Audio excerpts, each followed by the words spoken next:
Assalamualaikum warahmatullahi wabarakatuh. Semangat pagi dan salam sehat untuk kita semua. Sobat AP dimanapun Anda berada, jumpa kembali dengan saya, Mukhtar Romi, dosen akuntansi pemerintah pada D3 Kebendaraan Negara. Pada kesempatan kali ini saya akan memberikan contoh ilustrasi soal terkait dengan transaksi KDP. Mudah-mudahan contoh nanti akan memperjelas pemahaman kita terkait dengan transaksi KDP. Baik, kita mulai dengan landasan hukumnya ya, PMK 225 tahun 2019 tentang kebijakan akuntansi pemerintah pusat. Di situ dinyatakan bahwa KDP adalah aset tetap yang masih dalam proses pengerjaan, masih dalam proses pembangunan atau pengerjaan, dan belum siap digunakan pada tanggal pelaporan. Jadi, suatu aset diakui sebagai KDP ketika aset tersebut masih dalam proses pembangunan atau pengerjaan. Ini definisi dari KDP. Kemudian bagaimana pengakuan biayanya? Suatu KDP diakui saat biaya perolehannya dapat diukur secara handal dan diperoleh keyakinan yang memadai bahwa belanja yang dikeluarkan atau transaksi yang terjadi untuk perolehan aset tetap tersebut tidak langsung mengakibatkan barang siap pakai atau siap untuk digunakan. Jadi, kalau pengeluarannya langsung menghasilkan aset yang siap untuk digunakan, maka otomatis itu bukan KDP. Tidak termasuk saat pengakuan KDP adalah apabila belanja yang dikeluarkan atau transaksi yang terjadi tidak atau belum menimbulkan hak atau klaim penguasaan atau kepemilikan bagi pemerintah atas perolehan suatu aset tetap.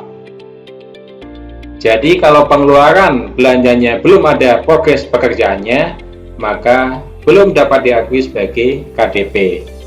Contohnya adalah uang muka pelaksanaan pekerjaan. Kemudian ketika proses pekerjaannya sudah selesai, maka KDP akan dipindahkan menjadi aset tetap. Di KDP dipindahkan ke aset tetap yang bersangkutan setelah pekerjaan pembangunan atau pengerjaan atau konstruksi dinyatakan selesai dan siap untuk digunakan. Suatu aset dinyatakan selesai dan siap digunakan ditandai dengan dokumen sumber berita acara serah terima. Baik, untuk lebih jelasnya kita lihat saja ilustrasi transaksinya. Diketahui dalam TIPA tahun 2001, Satuan Kerja A menganggarkan untuk membangun gedung dalam kurun waktu 1,5 tahun dengan perincian biayanya sebagai berikut. Pertama, ada biaya perencanaan sebesar 120 juta. Kemudian biaya konstruksinya 5 miliar dan biaya pengawasannya 130 juta. Sehingga total biaya 5 miliar 250 juta. Kemudian juga terdapat informasi sebagai berikut. Pertama, di tahun 2001 telah dibayarkan kontrak konsultan perencana sebesar 120 juta. Kemudian nomor 2, di tahun 2001 juga telah ditandatangani kontrak konstruksi dengan ketentuan-ketentuan sebagai berikut. Pertama, uang muka. Ini besarnya 20% dari kontrak dibayarkan setelah kontrak ditandatangani. Kemudian termin 1 besarnya 50% dari nilai kontrak dibayarkan setelah pekerjaan fisik mencapai 60%. Termin 2 ini 95% dari nilai kontrak dibayarkan setelah fisik mencapai 100%. Selanjutnya ada retensi 5% dari nilai kontrak. Ini setelah masa pemeliharaan selesai, ditandai dengan berita acara serah terima. Kemudian di nomor 3, pada tahun 2001 telah dibayarkan uang muka sebesar 1M, yaitu 20% kali 5 miliar. Kemudian ada informasi berdasarkan BAPP pada tanggal 31 Desember 2001 tingkat penyelesaian pekerjaan atau progres pekerjaan mencapai 15%. Kemudian nomor 4, pada tahun 2002 telah dibayarkan termin 1, termin 2, dan retensinya. Pertama, pembayaran termin 1 ini sebesar 2M. Dari mana? 50% kali nilai kontrak dikurangi dengan pengembalian uang muka.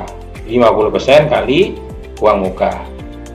50% kali 5M, 2,5M dikurangi 500 juta sama dengan 2M. Yang kedua, termin 2 ini 1,75M. Dari mana? 95% dikurangi 50% dikalikan nilai kontrak sama dengan 2,250, 2 miliar 250 dikurangi 50% kali uang muka 500 juta. Jadi yang dibayarkan di termin 2 sama dengan 1 miliar 750 juta. Sedangkan yang ketiga, retensinya adalah 250 juta, yaitu 5% kali nilai kontrak. Itu ya untuk perhitungan termin 1 dan termin 2-nya. Nanti misalkan di ujian ada soal seperti ini, sudah tahu dan siap untuk menghitungnya. Kemudian yang nomor 5, pada tahun 2000X2 dibayarkan kontrak konsultan pengawasnya sebesar 130 juta. Kemudian yang ke-6, di tahun 2002 juga KDP sudah selesai dan definitif menjadi aset tetap. Bagaimana pencatatan atau jurnalnya? Mari kita lanjutkan pembahasannya. Ini yang pertama, pembayaran konsultan perencana. Kalau kita runut dari awal, tentunya ada jurnal DIPA ya. Pada saat DIPA diterima, di jurnal DIPA, masih ingat kan jurnalnya ya? Allotment belanja modal di debit. Kemudian yang kedua, jurnal komitmen. Ini jurnal yang dibuat pada saat kontrak ditandatangani. Jurnalnya masih ingat? Belanja modal pada dicadangkan untuk belanja modal. Kemudian yang ketiga, jurnal pada saat BAST diserah terimakan pekerjaan konsultan perencana berupa gambar rencana gedung dan bangunan. Masih ingat jurnalnya? Aset tetap yang belum diregister pada utang yang belum diterima tagihannya. Itu jurnal pada saat BAST. Kemudian selanjutnya adalah jurnal pada saat SPP atau resum tagihan. Ingat, di sini ada dua jurnal. Pertama adalah jurnal balik atas komitmen, dan yang kedua jurnal pengakuan utangnya. Pertama kita balik dulu jurnal komitmennya, dicadangkan untuk belanja modal pada belanja modal. Yang kedua kita akui jurnal pengakuan utangnya. Jurnalnya adalah dengan mendebit utang yang belum diterima tagihannya pada belanja modal yang masih harus dibayar. Itu jurnal resum tagihannya. Setelah resum tagihan, tentu saja SP2D. Ingat jurnal SP2D-nya? Jurnal SP2D-nya adalah mendebit belanja modal yang masih harus dibayar pada ditagihkan ke entitas lain. Sehingga di nomor 5 ini jurnal akhirnya. Jurnal akhir setelah SP2DLS pembayaran jasa konsultan perencana 120 juta.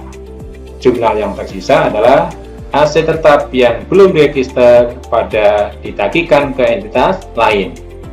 Di jurnal aktual serta belanja modal pada ditagihkan ke entitas lain pada jurnal kasnya.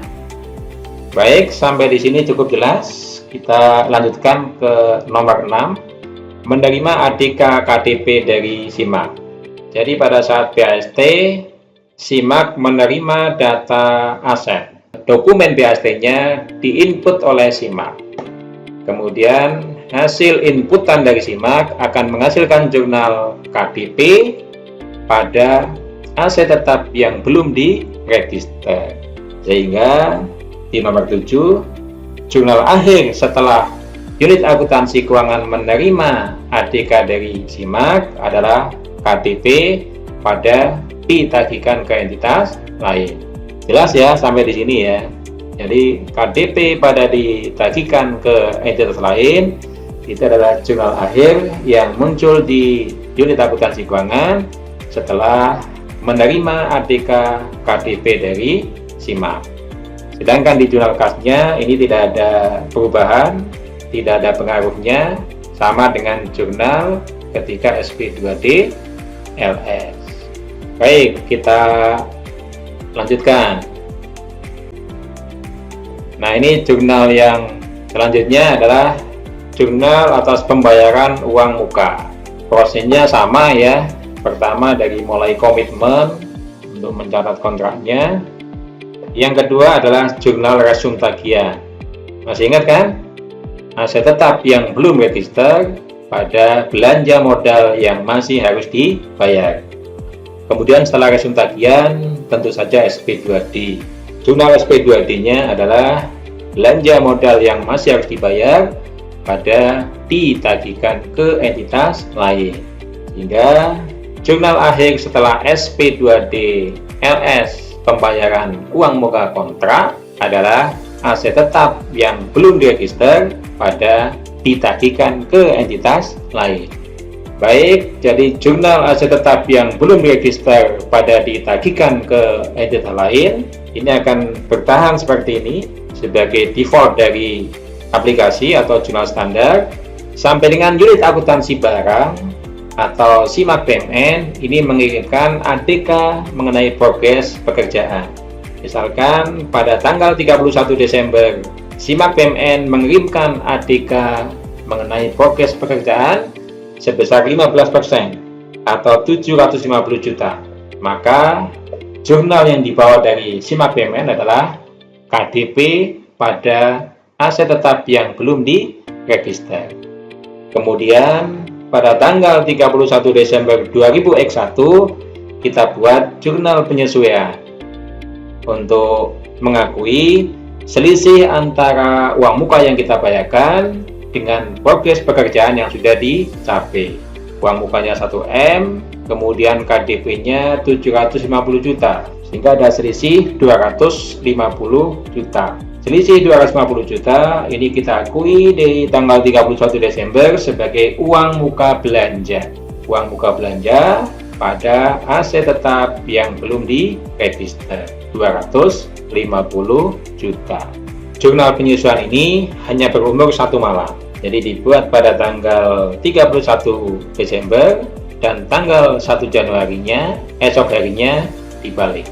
Kemudian posisi setelah jurnal penyesuaian, maka jurnal akhirnya adalah KDP 750 juta, uang muka belanja 250 juta, dan ditagihkan ke entitas lain 1 miliar. Oke ya, sudah cukup jelas untuk pembayaran uang muka. Jadi pada awalnya kita catat sesuai dengan default di aplikasi, aset tetap yang belum diregister pada ditagihkan ke entitas lain. Kemudian progres pekerjaannya kita akui sebagai KDP pada aset tetap yang belum register. Kemudian sisa atau selisih antara uang muka dengan KDP yang sudah dihasilkan kita akui sebagai uang muka belanja. Uang muka belanja pada aset tetap yang belum diregister. Oke, mudah-mudahan cukup jelas sampai di sini. Kita lanjutkan. Kemudian apabila progres KDP-nya sudah mencapai 20%, maka selisih yang 5% tadi kita akui sebagai KDP. Ini jurnal dari SIMAK-nya, KDP pada aset tetap yang belum diregister. Nah, kemudian setelah progres pekerjaan mencapai 20%, sama dengan uang muka yang kita bayarkan, maka jurnal akhirnya adalah KDP pada ditagihkan ke entitas lain. Baik, sudah cukup jelas ya sampai di sini untuk pembayaran uang muka. Kita lanjutkan. Ini adalah pembayaran termin pertama. Pertama tentu saja diawali dengan jurnal BAST, aset tetap yang belum diregister pada utang yang belum diterima tagihannya. Kemudian yang kedua, resume tagihan, utang yang belum diterima tagihannya pada belanja modal yang masih harus dibayar. Kemudian yang ketiga, jurnal SP2D-nya, belanja modal yang masih harus dibayar pada ditagihkan ke entitas lain. Sehingga jurnal akhirnya setelah SP2D adalah tersisa aset tetap yang belum diregister pada ditagihkan ke entitas lain di jurnal aktual, serta belanja modal pada ditagihkan ke entitas lain di jurnal kasnya. Kemudian setelah itu misalkan kita menerima ATK dari SIMAK, sudah ada progres 60%, maka kita catat atau kita akui KDP-nya. KDP pada aset tetap yang belum register, itu jurnal dari SIMAK-nya. Nah, setelah kita menerima jurnal dari SIMAK, maka jurnal akhir yang tersisa adalah KDP pada ditagihkan ke entitas lain. Jadi aset tetap yang belum register sebagai jurnal akhir dari unit akuntansi keuangan ini dieliminasi oleh aset tetap yang belum register dari jurnal kiriman SIMAK, sehingga tersisa KDP pada ditagihkan ke entitas lain. Oke ya, cukup jelas sampai di sini. Kita lanjutkan. Nah, ini pembayaran termin 2 pada prinsipnya sama dengan pembayaran termin 1, mulai dari BAST, kemudian resume tagihan, kemudian SP2D, kemudian jurnal akhir setelah SP2D, yang tersisa adalah aset tetap yang belum diregister pada ditagihkan ke entitas lain di jurnal aktualnya, serta belanja modal pada ditagihkan ke entitas lain di jurnal kasnya. Kemudian setelah itu menerima ADK dari SIMAK. ADK dari SIMAK menunjukkan bahwa progres sudah mencapai 100%, maka jurnal SIMAK-nya adalah KDP pada aset tetap yang belum diregister 2 miliar. Jadi ADK dari SIMAK 2 miliar, sementara yang kita bayarkan 1,75 miliar. Maka kita akui adanya utang retensi. Kita akui selisihnya menjadi utang retensi. Jurnalnya adalah aset tetap yang belum diregister debit pada utang retensi. Kemudian nanti pada saat dibayarkan retensinya, setelah selesai masa pemeliharaannya ya, kemudian kita bayarkan retensinya, maka jurnalnya adalah utang retensi pada ditagihkan ke entitas lain 250 juta. Kemudian di jurnal kasnya ada belanja modal pada ditagihkan ke entitas lain. Oke ya, sampai di sini sudah cukup jelas. Untuk pembayaran terminnya sama dengan termin 1. Kemudian ada pengakuan utang retensi atas selisih pekerjaan yang telah diselesaikan dengan pembayaran yang dilakukan. Jadi pekerjaannya sudah mencapai 2 miliar, tapi baru kita bayarkan 1,75 miliar karena ada retensi 250 juta. Maka yang 250 juta itu kita akui sebagai utang retensi. Jurnalnya aset tetap yang belum diregister pada utang retensi. Kemudian ketika dibayarkan retensinya, jurnalnya adalah utang retensi pada ditagihkan ke entitas lain di jurnal aktualnya, serta belanja modal pada ditagihkan ke entitas lain di jurnal kasnya. Nah, ini jurnal akhirnya. Jurnal akhir setelah retensi dibayarkan. Yang tersisa adalah KDP pada ditagihkan ke entitas lain.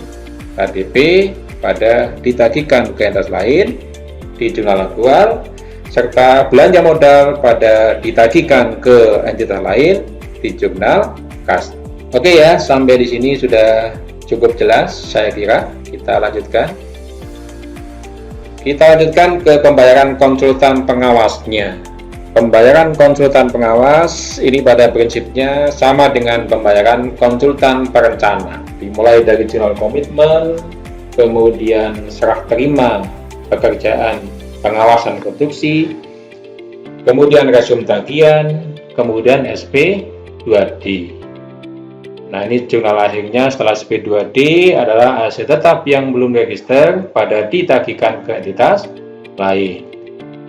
Kemudian dari PAST akan di-input oleh SIMAK atau unit akuntansi barang menghasilkan jurnal KDP. Jurnalnya KDP pada aset tetap yang belum diregister. Sehingga jurnal akhir setelah kita menerbitkan SP2D pembayaran konsultan pengawas dan kita terima ADK dari unit akuntansi barangnya adalah KDP pada ditagihkan ke entitas lain 130 juta. Oke ya, saya kira nggak ada masalah untuk konsultan pengawasnya, sama dengan konsultan perencana.